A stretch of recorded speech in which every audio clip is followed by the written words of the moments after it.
Brigade वकार खान साहब, ये अज़्म इस्तेहकाम है क्या? इसकी ज़रूरत अब क्यों महसूस हुई और ये माजी के ऑपरेशन से कैसे मुख्तलिफ है? जी, अज़्म इस्तेहकाम से आने से पहले एक छोटी-सी मैं बात कहूँगा कि अफ़गानिस्तान को नॉर्मली स्टीरियोटाइप किया जाता है एज़ अ नॉर्मल स्टेट। 40 साल में 2 सुपर पावर्स ने ऑक्यूपाई किया, उसकी अपनी इंस्टेबिलिटी क्रिएट हुई। 5 दफ़ा रेजीम चेंज हुआ है और हर दफ़ा आपने एडजस्ट किया एज़ अ नेबर। तो ये एक बॉटम लाइन है और it is known as the shutter zone of geography. ये आप पढ़ लें, जो ज्योग्राफी दान है या international I would say experts हैं। तो आपने डील करना है बीइंग अ नेबर, उसमें अवाम भी हैं और गवर्नमेंट्स हैं और जो भी गवर्नमेंट आएगी आपने डील करना है। मेरा तो ये है कि अफ़गानिस्तान पे प्रॉब्ली कोई लॉन्ग टर्म पॉलिसी हो ही नहीं सकती। You have to deal with the people sitting in Kabul. एक तो ये है। दूसरा ये है कि जो करंट है, आई थिंक अज़्म इस्तेहकाम को थोड़ा, क्योंकि साथ ऑपरेशन का लफ्ज़ आया तो लोग शायद इसको उस तरीके से इक्वेट कर रहे हैं जिस तरह, बिकॉज़ किनेटिक ऑपरेशन की उसे ज़रूरत थी। बिकॉज़ आपको पता है कि इस्लामाबाद पे चढ़ाई की बातें हो रही थी। इसमें 4 प्रॉन्ग है जिसका आई थिंक आपने टच भी किया है। नंबर 1 तो ये है कि whole of the nation approach है। ये नहीं है कि ओनरशिप नहीं हुई, लेकिन समहाउ भी देखा गया कि पिछले 1 डेढ़ साल में जब से तालिबान 2 आई और यहाँ पे स्टेप अप हुई एक्टिविटीज़, तो थोड़ा-सा जो है ना मुझे डिस्कनेक्ट नज़र आया पॉलिटिकल लीडरशिप, स्पेशली जो सूबे हैं।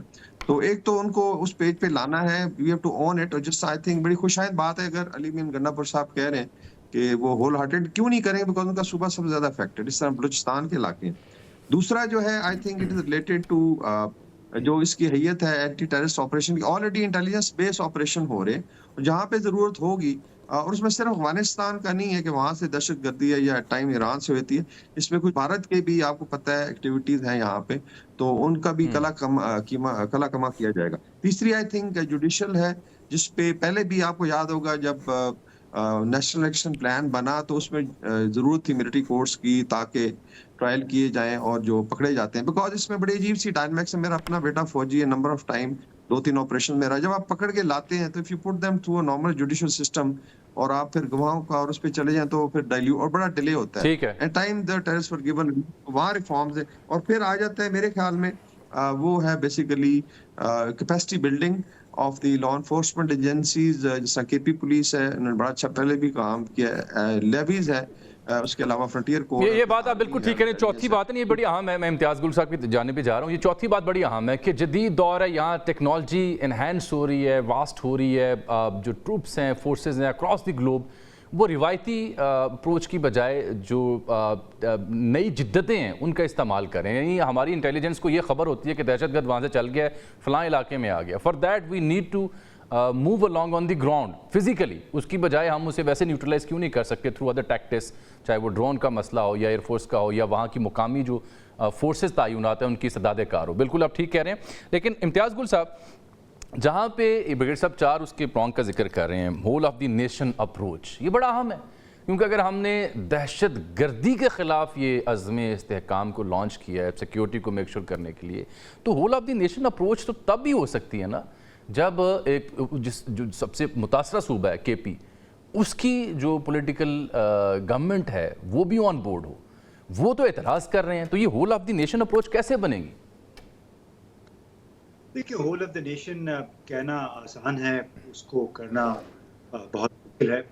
मैं पहली बात तो ये कहूँगा कि किसी भी मुल्क में फौज, इंटेलिजेंस इदारों और पुलिस, उनका बुनियादी काम ही जुराइम की रोकथाम और दहशतगर्दी, यानी जितने भी गैर रियासती अनासर काम कर रहे हैं उनकी रोकथाम है। ठीक। उसके ये हर 2-3 साल के बाद एक नए नाम से ढंढोरा पीटने की कोई ज़रूरत नहीं है। यानी आपने देखा 2007 में ऑपरेशन शेरदिल शुरू हुआ था, बाजोगढ़ से शुरू हुआ था, उसके बाद फिर राह निजात और फिर राह हक वगैरह। राह हक आया 2007 में। ये जनरल कैनी साहब के दौर की आप बात कर रहे हैं? जी जी बिल्कुल। तो बुनियाद, यानी जो ढंढोरा पीटने वाली बात है, यानी इसका ये मतलब होता है कि आप चोर को बता रहे हैं कि हम आपके पीछे आ रहे हैं, आपने छुपना है तो छुप जाए। और ये सबक मुझे चीन में 2008 में एक कॉन्फ्रेंस के दौरान मिला। उन्हीं दिनों हमारे सदर साहब आसिफ अली जरदारी थे, तो उन्होंने कह दिया कि हम बहुत जल्द वजीरिस्तान में ऑपरेशन शुरू करने जा रहे हैं। ज़ाहिर अगले दिन वो अखबारों में खबरें छपी, तो हमारे साथ जो चीनी प्रोफेसर वगैरह थे, लिखने लिखाने वाले, उन्होंने कहा कि ये आपका किस किस्म का ऑपरेशन है? कि आप पहले ही उनको मुतनब्बे कर रहे हैं कि हम आपके पीछे आ रहे हैं। तो बुनियादी तौर पे ये काम, चूंकि जैसे मैंने कहा कि बुनियादी फरीज़ा लॉ एनफोर्समेंट एजेंसीज का है ये, तो उसमें ये हमें नए नए नामों के साथ ये करने की अव्वल ज़रूरत नहीं है। दूसरी जो होल ऑफ गवर्नमेंट अप्रोच है, ये नारे बहुत अच्छे हैं, लेकिन हमने देखा है कि वो एक सूबा है, खासतौर पर खैबर पख्तूनख्वा, वहाँ पे आइडियल कोई चीफ मिनिस्टर नहीं है। हमारे यहाँ तो आइडियल चीफ मिनिस्टर कहीं भी नहीं है। लेकिन उसको एतमाद में लिए बगैर, अब हमें नहीं मालूम कि जब वो एपेक्स कमेटी में मौजूद थे तो उनको क्या बताया गया और फिर ऐलान क्या हुआ है। तो उसकी वजह से ये जो कन्फ्यूजन पैदा हो गया है, यानी पहले ही दिन 24 घंटों के अंदर अंदर ही जो आपका अज़्म इस्तेहकाम है, उस पर थोड़े से तराशें पड़नी शुरू हो गई कि ऐसा नहीं होना चाहिए था। और ज़रूरी होता है कि जितने भी सूबे हैं, फेडरेटिंग यूनिट्स हैं, उन सबको एतमाद में ज़रूर लिया जाए, ताकि जो आपको लेजिटिमेसी चाहिए किसी भी इस नौइयत के ऑपरेशन के लिए, वो हासिल हो सके और तमाम तर मुद्दा सिर्फ एक सूबे पे ना पड़े, जहाँ पे हमें बार बार ये बताया जाता है कि दहशतगर्दी इस वक्त ठीक टीम जो टीटी है वो कर रही है, वहाँ से दहशतगर्द आते हैं और खैबर पख्तूनख्वा में या बलूचिस्तान में कार्रवाइयाँ करते हैं।